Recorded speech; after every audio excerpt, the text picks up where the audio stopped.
Hello, I'm now going to review Flowers in the Dirt, which is the latest release in the Paul McCartney archive collection, and this album was released in June of '89, so what does that make it, 28 years old nearly?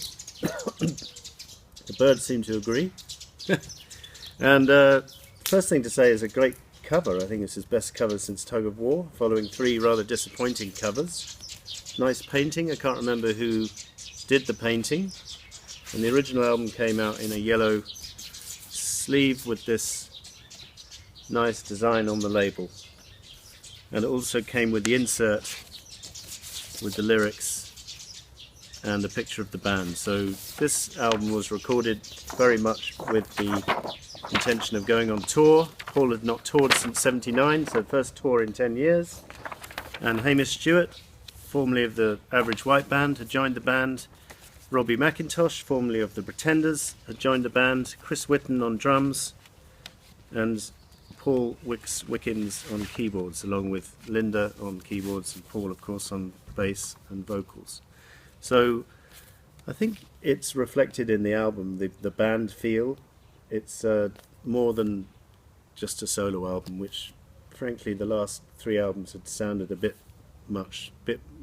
more like him, just Paul working on his own. So this album is a good one to go on tour. He was determined to make a good album because he knew some of the songs would be featuring in that tour, and indeed they were.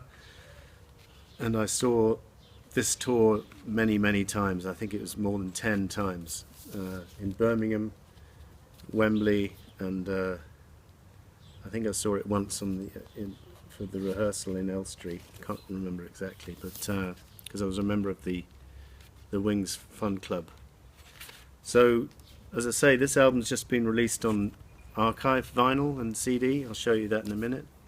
Just going to show you my 12-inch singles.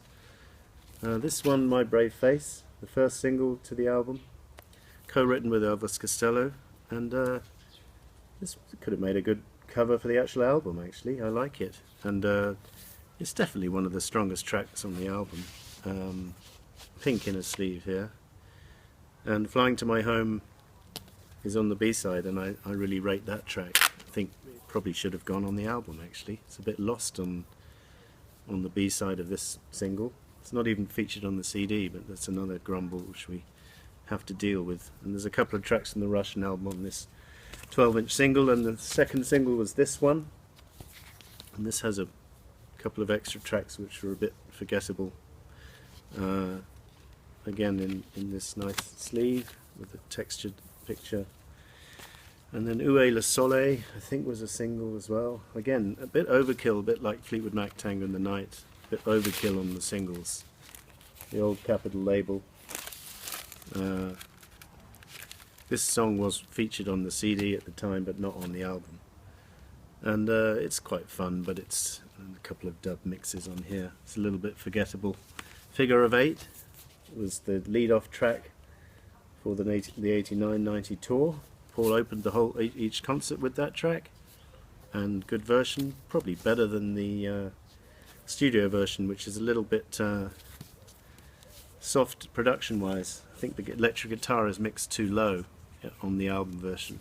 And then Put It There, one of the highlights of the album, was also a 12-inch single, and Mama's Little Girl, same time next year, a couple of Wings outtakes were featured on that.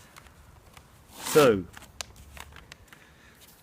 this album is obviously famous for featuring the collaboration between Paul McCartney and Elvis Costello.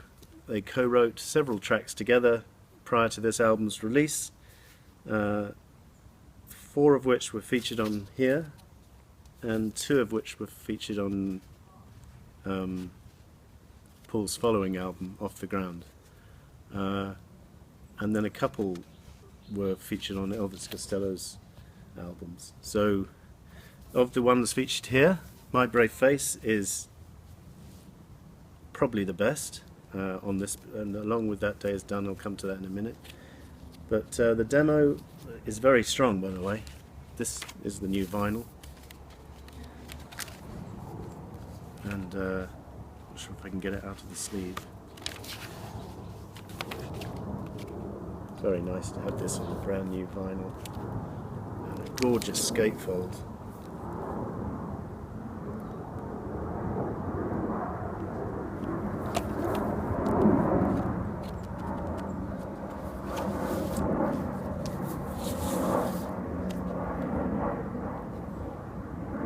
Very nice alternative labels there to the second disc with which has the demos. The second disc is exclusively limited to demos between Paul and Elvis Costello. They're sitting around with an acoustic guitar and piano and singing harmonies together, and just beautifully, their voices work beautifully well together. I really will say that, and I'm so glad that Paul got together with Elvis, because you know, he tried to collaborate with Eric Stewart and that hadn't really produced any magic, so that he may have thought, well, not sure where I can find a writing partner with to even come close to John Lennon, but probably came as close as he could get with Elvis, because Elvis does a great job, and those demos are a very nice addition to this album. And I won't say they're superior to the album versions, but in some cases they are.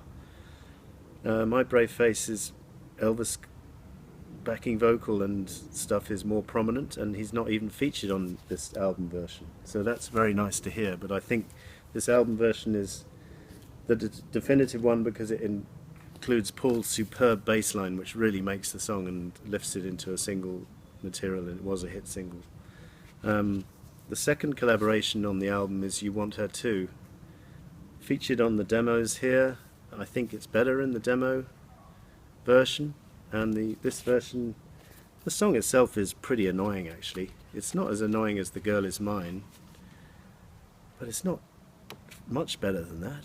It's this pointless lyrics about, you know, both being in love with the same girl, and, you know, repetitive in that respect.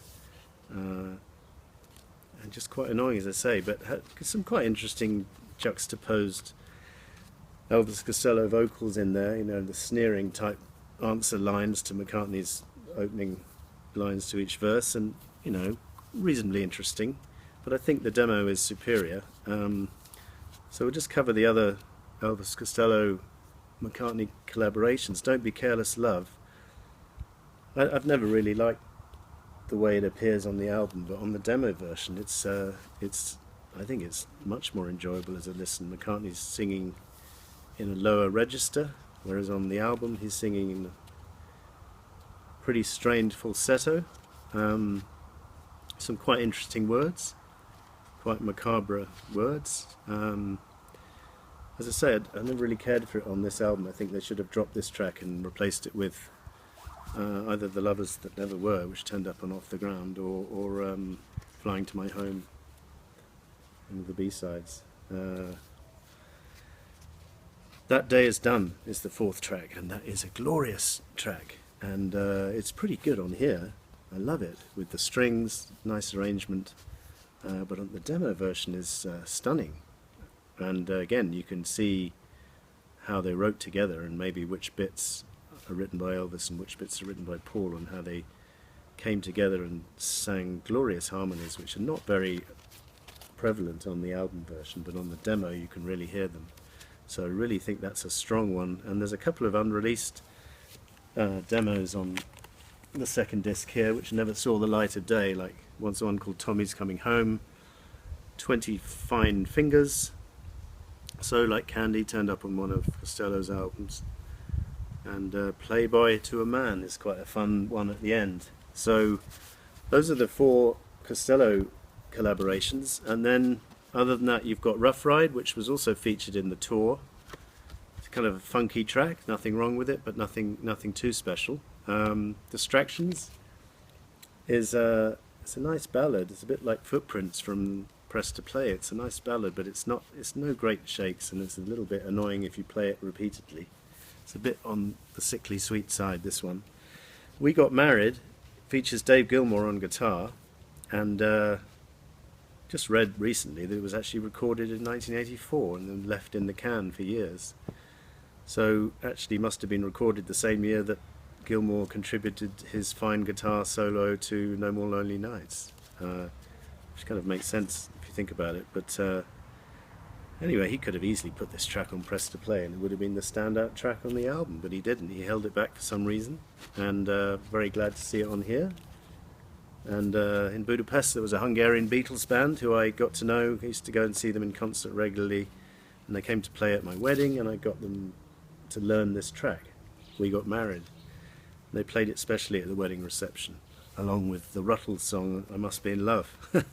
So that was great. Put It There, end side one, a great song. Great song. Probably the best song on the album. And he played this in concert and it went down really well. He had people holding hands and crying and stuff, hugging when he put this on, when he played this. It was what his father used to say after they'd had an argument. Put it there, if it weighs a ton, i.e., let's shake and make up. That's what a father said to his youngest son. Put it there if it weighs a ton, as long as you and I are here, put it there. I think that's a great track. And so nice to see Paul had discovered his songwriting genius, because this one's right up there with his best. Side 2 opens with Figure of 8, which I said is a bit lackluster on the album. It's a pretty good song, pretty good lyrics, and nothing more than a tape loop in a, what is it? Nothing more than a tape loop in a big dance hall. You got me running in a figure of 8. Don't know if I'm coming or going, I'm early or late. Round and round that little ring I go. I want to know, I want to know. In the chorus. Is it better to love one another than to go for a walk in the dark? Is it better to love than to give in to hate? Yeah, we better take good care of each other. Avoid slipping back off the straight and narrow. It's better by far than getting stuck in a figure of 8. I think it's a good lyric, and as I say, he performs it quite well live, and I think one on the 12-inch singles, it's a good version, but on the album it's a bit lackluster. So what have we got now? Put It There, which was released as a single, very catchy. It's one of McCartney's melodies, which are just effortless and brilliant.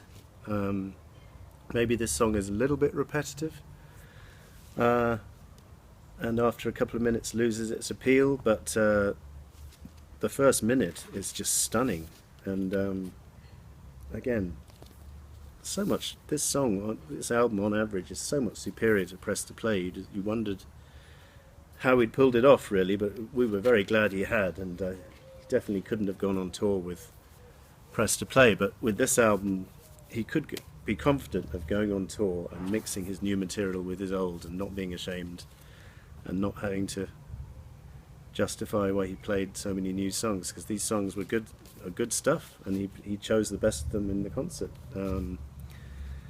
And this is the first time on that tour that he played a lot of Beatles material, but he was still playing a lot of new tracks, and that was good. These days you won't see him play too many post-60s songs, unfortunately.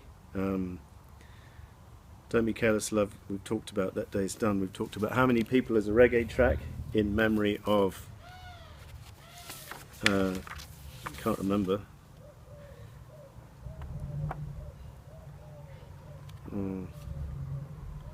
It's in memory of some civil rights leader who got killed. I'll put it in the notes. I can't remember at this stage. Then the album finishes with The Motor of Love. And this is a ballad which has got quite a nice tune, but it's kind of a little bit ruined by the production, which is a little bit over fussy in the instrumentation, and it goes on too long. So a bit of a disappointing finish to the album, but on the whole, Flowers in the Dirt. Paul was back in business, and I remember when it came out in June '89, we were all pretty much ecstatic. And very nice to have it re-released in the archive series. And now that this one is out, can we please have the 4 remaining '70s ones, please, Paul? Thank you for watching. See you next time.